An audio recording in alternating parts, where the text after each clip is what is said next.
So, Andréane. Oui.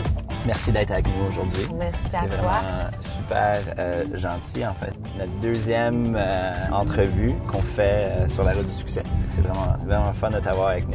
Parle-moi un peu de ton histoire. Fait, quelqu'un qui a eu des débuts dans un village au Québec, la télé, entrepreneurship.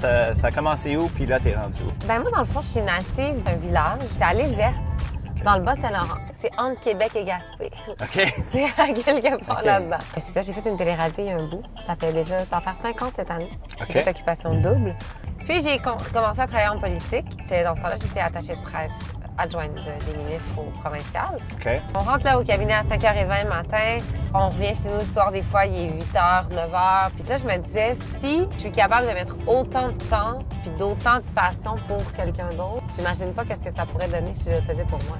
Puis ensuite, Woman, c'est arrivé. Quand j'ai annoncé à mon père que j'abandonnais mon emploi d'attaché de presse d'un ministre Ouais. pour devenir propriétaire d'une boutique en ligne de vêtements, Qui n'existait pas encore. ouais, il m'a raccroché au nez.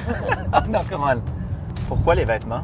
Suite à Occupation Double, j'ai comme entretenu mes réseaux sociaux et tout. Plus que je commençais à être connue, plus que ben là, les gens te demandent qu'est-ce que tu portes, où tu l'as pris, puis là, tu mets des photos, puis c'est tout le temps ça. Puis j'étais comme, hey, c'est facile, make it rain, je vais Ouais, peser c'est- sur play, ça va être débile. Puis j'ai vendu 2 t-shirts la première semaine. Fait que ça s'est pas passé Super semaine. comme prévu. Faut pas penser que c'est parce que c'est connu qu'on nécessairement transforme un fan en consommateur. Ça a pris beaucoup de temps. OK. Moi, c'est vraiment plus le côté entrepreneuriat qui m'inspire par rapport à ça. Puis le côté un peu trouver des passions puis se donner le droit en tant que femme d'être accomplie. Est-ce qu'on va voir un volet mode masculin un jour sur... Ben ça, je le dis souvent. Regarde, donnez-moi 200 000, je vais vous le faire. Puis ce que le web nous permet pas, c'est ce sentiment de proximité-là avec le consommateur. C'est dit, comment qu'on va faire? Ben, on va débarquer dans chaque ville. Et ça permet aux filles qui sont réticentes à acheter sur le web de pouvoir consommer, de connaître le produit pour peut-être ensuite consommer sur le web.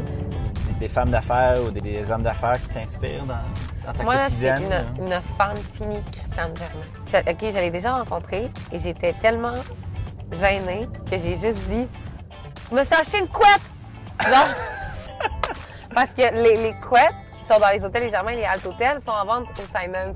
OK. Je suis allée me l'acheter. J'ai tout ce que j'ai dit. Je peux t'en parler de mon amour envers mon auto?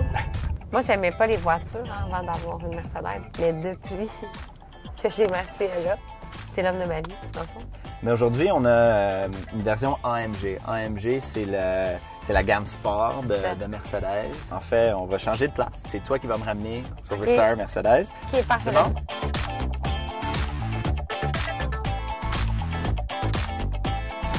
C'est parti? Tu vas me dire où aller? Ouais, on va aller par... Ouais, c'est vrai, hein? Bienvenue à Montréal. Moi, c'est ça. Moi, c'est Québec, mon town. Ah non, vas-y, par là. Ouais, très bien. Ah ouais, un peu de puissance, ça. Parti! J'ai quelqu'un en arrière. J'ai pas pris à chat! Je suis vraiment le stéréotype de la blonde dans la Mercedes. Fait que, là, quand j'arrive sur Grande Allée, j'ai intérêt à pas manquer mon parallèle. là. T'sais, pourquoi C'est les voitures, familial. hein? Nous? Parce que vous, c'est multigénérationnel, c'est plusieurs Oui. personnes. Moi, je viens d'une famille Ouais. entrepreneuriale. Mon grand-père, Norman Hébert, enfin, même Oui. nom que moi, un francophone né à Montréal. Il n'y avait pas de secondaire et puis il s'est mis à travailler très tôt. Lui, il était sur la route puis il vendait des pièces automobiles, surtout des concessionnaires et des garagistes dans le temps. Puis le soir, avec son épouse, ma grand-mère, en fait, ensemble, ils emballait les pièces. Puis c'est ma Comme, grand-mère qui comme faisait dans la mon facture. 4,5 à Montréal, quand j'ai commencé. Exactement. Emballer mes boîtes. C'est ça, exactement. Puis dans le temps, ça, c'est dans les années 50. Fait qu'il a dû acheter une entreprise qui était sur la bord de la faillite. OK. Sur le coin de Park Avenue, qui est aujourd'hui l'avenue du Parc, et Sherbrooke. D'où le nom Park C'est ça, Avenue, le groupe. exactement. Fait qu'il a acheté Park Avenue Chevrolet.